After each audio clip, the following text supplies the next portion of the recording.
പശ്ചിമേഷ്യൻ മേഖലയിൽ യുദ്ധഭീതി കനത്തതോടെ നിരവധി വിമാനങ്ങൾ റദ്ദാക്കി UAE. രാജ്യത്തേക്കും പുറത്തേക്കുമുള്ളതുൾപ്പെടെ നിരവധി വിമാനങ്ങളാണ് UAE ആസ്ഥാനമായുള്ള എയർലൈനുകൾ റദ്ദാക്കുകയോ വഴിതിരിച്ചുവിടുകയോ ചെയ്യുന്നത്.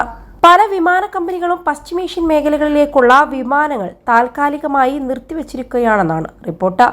എന്നാൽ ചില വിമാന കമ്പനികളാകട്ടെ ഭീഷണിയുള്ള വ്യോമപാതകൾ ഒഴിവാക്കാനായി വിമാനങ്ങൾ വഴിതിരിച്ചുവിടുകയാണ്. ദുബായിലെ മുൻനിര വിമാന കമ്പനിയായ എമിറേറ്റ്സ് ഇന്നും നാളെയും ഇന്നുമായി ഇറാഖ്, ഇറാൻ, ജോർദാൻ എന്നിവിടങ്ങളിലേക്കുള്ള എല്ലാ വിമാനങ്ങളും റദ്ദാക്കിയിട്ടുണ്ട്. സംഘർഷ സാധ്യത ഇല്ലാതായതിനു ശേഷം മാത്രമായിരിക്കും ഇവിടേക്കുള്ള വിമാനങ്ങൾ പഴയതുപോലെ സർവീസ് നടത്തുക. റദ്ദാക്കാത്ത സർവീസുകൾക്ക് കാലതാമസമുണ്ടാകാൻ ഇടയുണ്ടെന്ന് ഇത്തിഹാദ് എയർലൈൻസ് വ്യക്തമാക്കിയിട്ടുണ്ട്. ഇസ്രായേൽ ഇറാന് തിരിച്ചടി നൽകുകയും സംഘർഷം കൂടുതൽ കനക്കുകയും ചെയ്താൽ ഇന്ത്യയിലേക്കുൾപ്പെടെയുള്ള വിമാന സർവീസുകൾ റദ്ദാക്കിയേക്കുമെന്നാണ് ലഭിക്കുന്ന സൂചന. നേരത്തെ തന്നെ യുദ്ധഭീതി ഉണ്ടായിരുന്നുവെങ്കിലും കഴിഞ്ഞ ദിവസം ഇറാൻ ഇസ്രായേലിന് നേരെ മിസൈൽ വർഷം നടത്തിയതോടെയാണ് യുദ്ധഭീതി കൂടുതൽ കടുത്തത്. 21 ലക്ഷത്തോളം സന്തുഷ്ടരായ ഉപഭോക്താക്കളും 2 ലക്ഷത്തോളം തിമിര ശസ്ത്രക്രിയകളും പൂർത്തിയാക്കിയ മലബാറിലെ ഏക കണ്ണാശുപത്രി Al Salama high hospital, hospital road, Perinthalmanna. തിരിച്ചടി ഉണ്ടാകുമെന്ന് ഇസ്രായേൽ വ്യക്തമാക്കുകയും ചെയ്തിട്ടുണ്ട്. പശ്ചിമേഷ്യയിലെ സംഘർഷ സാധ്യതയ്ക്ക് ഒട്ടും അയവ് വന്നിട്ടില്ലെന്നാണ് റിപ്പോർട്ടുകൾ വ്യക്തമാക്കുന്നത്. തങ്ങളുടെ രാജ്യത്തിനു നേരെ മിസൈൽ വർഷം നടത്തിയ ഇറാന് ശക്തമായ തിരിച്ചടി നൽകുമെന്ന് ഇസ്രായേൽ പ്രധാനമന്ത്രി ബെഞ്ചമിൻ നെതന്യാഹു വ്യക്തമാക്കിയിട്ടുണ്ട്. ഇറാൻ രാത്രി ഒരു വലിയ തെറ്റ് ചെയ്തു, അതിനുള്ള മറുപടി കൊടുക്കും. സ്വയം പ്രതിരോധിക്കാനും ശത്രുവിന് തിരിച്ചടി നൽകാനുമുള്ള ഞങ്ങളുടെ നിശ്ചയദാർഢ്യം ഇറാന് മനസ്സിലാകുന്നില്ല.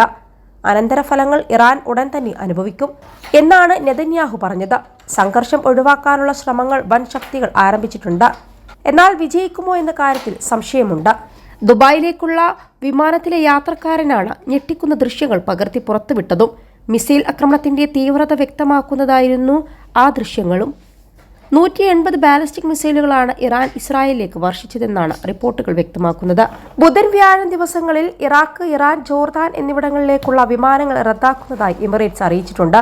അതേ ദിവസങ്ങളിൽ ജോർദാൻ, ഇറാഖ്, ഇസ്രായേൽ, ഇറാൻ എന്നിവിടങ്ങളിലേക്കുമുള്ള വിമാനങ്ങൾ റദ്ദാക്കുന്നതായി ഫ്ലൈ ദുബായ് അറിയിച്ചിട്ടുണ്ട്. ദുബായ് ഇന്റർനാഷണൽ എയർപോർട്ടിൽ പുറപ്പെടുകയോ എത്തിച്ചേരുകയോ ചെയ്യുന്ന ഉപഭോക്താക്കൾ അവരുടെ വിമാനങ്ങളെക്കുറിച്ചുള്ള ഏറ്റവും പുതിയ വിവരങ്ങൾക്ക് എമിറേറ്റ്സ് വെബ്സൈറ്റിൽ നിന്ന് അവരുടെ ഫ്ലൈറ്റ് സ്റ്റാറ്റസ് പരിശോധിക്കണമെന്നും എയർലൈൻ അറിയിച്ചിട്ടുണ്ട്. ഒക്ടോബർ 1 വൈകുന്നേരം നിരവധി വ്യോമപാതകൾ താൽക്കാലികമായി അടച്ചിരുന്നു.